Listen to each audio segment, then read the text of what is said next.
Təsəvvür edin. Elə bir fiqur var ki, bu fiqurun perimetrini hesablamaq üçün bizə sonsuz uzunluqda xəttkeş lazımdır. Ancaq bu fiquru asanlıqla siz ovucunuzun içində tuta bilərsiniz. Bəli, çox absurd səslənir.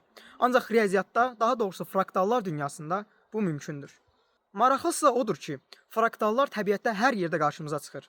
Buludlarda, ağaclarda və ilbizin qabığında.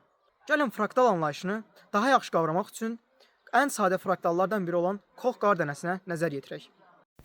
Təbiətdəki bəzi formaların nə qədər yaxından baxsanız da eyni naxşı təkrarladığına heç fikir vermisiniz? Buna fraktal deyilir. Sadə qaydaların sonsuz təkrarından yaranan mürəkkəb quruluşlar.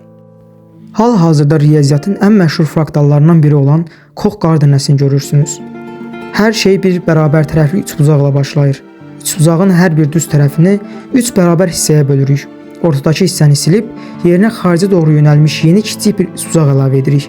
Bu prosesi təkrar etdikdə qar dənəsinin kənarları getdikcə mürəkkəbləşir. Bəs bu prosesi sonsuza qədər təkrarlasaq nə baş verər?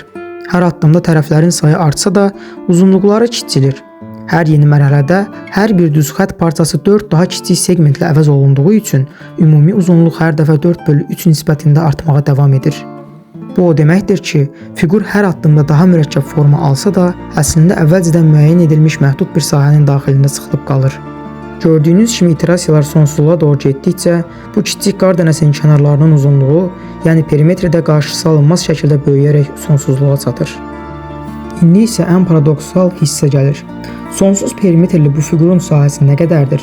Həndəsi silsilə sübut edir ki, sərhədlər sonsuz olsa da sahə məhduddur.